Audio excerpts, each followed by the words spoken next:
लेकिन जाहिर सा सवाल ये होगा कि इमोशनल लैंडस्केप पर कितना काम होता है और कैसे काम होता है। देखिए, हालांकि हम लोगों को पहली नजर में दिख जाते हैं, पर हम जो महसूस कर रहे होते हैं या जो हमारे ख्यालात चल रहे होते हैं उसमें समय लगता है। इसी तरीके से आपको, अगर आप कोई किरदार प्ले कर रहे हैं तो वैसा दिखना अहम है, सबसे ज़रूरी है, क्योंकि वो लोग देखते हैं। और उसी तरीके से उनकी सोच, उनके नज़रिए देश के प्रति, पॉलिटिकल ओपोनेंट्स के प्रति, अंग्रेज़ों के प्रति, अपने परिवार के प्रति क्या थे, वो समझने में समय लगता है। और मैंने सावरकर जी के बारे में पढ़ा, पर मैंने सावरकर जी को भी पढ़ा।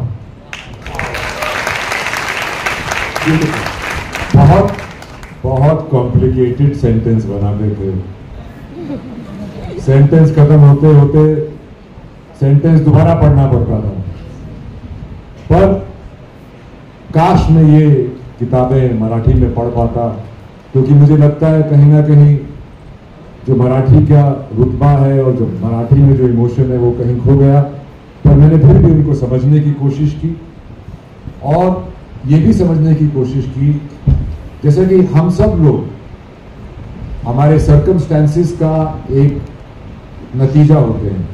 तो उनके सर्कमस्टेंसेस क्या थे जिसमें उनकी सोच ऐसी रही, बदलती रही और दृढ़ होती रही। उसका अध्ययन करने के बाद ही मेरे को लगा कि मैं इस मूवी में अपना योगदान दे सकता हूं। और उनका बहुत ही बहुरंगी व्यक्तित्व था। उन्होंने यही एक शपथ ली थी कि या तो मैं शिवाजी महाराज की तरह इन अंग्रेजों को मार मार के भगा दूंगा, या चापेकर बंधु की तरह मारता मारता मर जाए। शत्रु मारता मारता मरे तो दूसरे। आपने ये कैरेक्टर सिर्फ पोर्ट्रे नहीं किया, आपने ये किरदार जिया है। आज के घड़ी में, आज के समय में भी इनकी फिलॉसफी, इनका जो ज्ञान है, इनका जो विजडम है, क्यों रेलेवेंट है?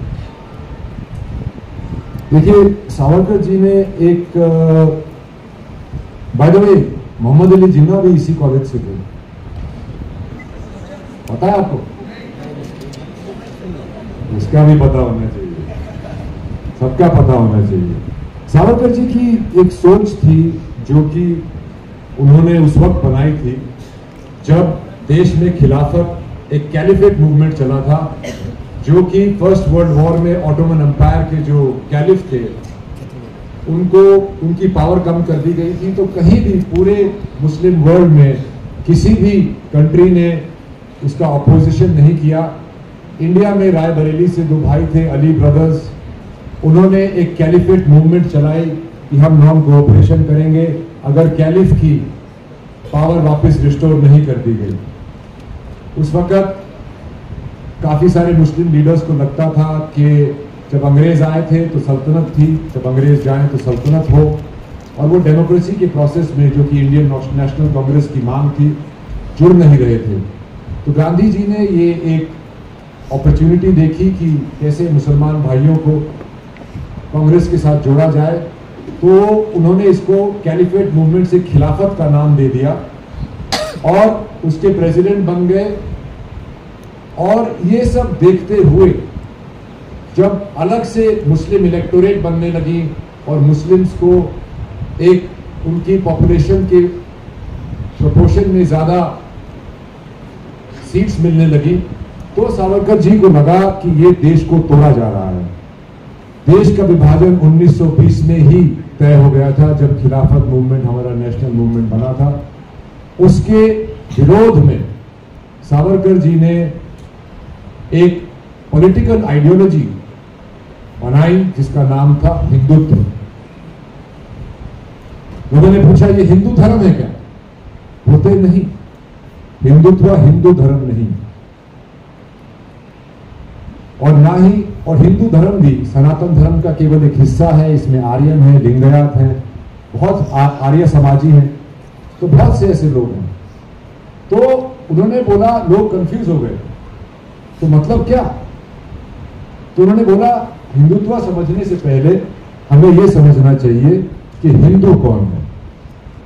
तब उन्होंने एक डेफिनेशन दी कि सिंधु नदी से सिंधु सागर तक जो भी इस विशाल भारत भूमि में रहते हैं, जो इसको अपने पूर्वजों की जमीन, अपनी पितृभू, अपनी मातृभूमि, अपने त्योहार, खान पान, वेशभूषा को अपना मानते हैं, वो हिंदू हैं, चाहे वो किसी भी धर्म, जात या समाज के क्यों न हो। हिंदुत्व एक राजनैतिक, भौगोलिक, सांस्कृतिक इतिहास है, किसी धर्म का नहीं। जो हिंद को अपना माने वो हिंदू है। देश धर्म से ऊपर होना चाहिए, ये उनका हमेशा मानना था। और क्योंकि उस वक्त धर्म के नाम पे नॉर्थ वेस्ट फ्रंटियर प्रोविंस से हमला हो सकता था और वहां पे अंग्रेजी फौज में ज्यादातर मुस्लिम लोग थे, तो उनको ये लगा कि अगर भारत पे हमला हुआ तो ये देश के लिए लड़ेंगे या धर्म के लिए लड़ेंगे। इसीलिए जो सबसे डिस्प्यूटेड कॉज है वो उन्होंने उस सर्कमस्टांसेस में लगाया था कि ये उनकी पुण्य भूमि भी होगी। पुण्य भूमि और कर्म भूमि को अगर देखा जाए तो वो एक ही होती है। ये उनकी सोच थी और मेरा ये मानना है कि ये पूरे भारत को जोड़ने वाली सबसे बड़ी सोच थी।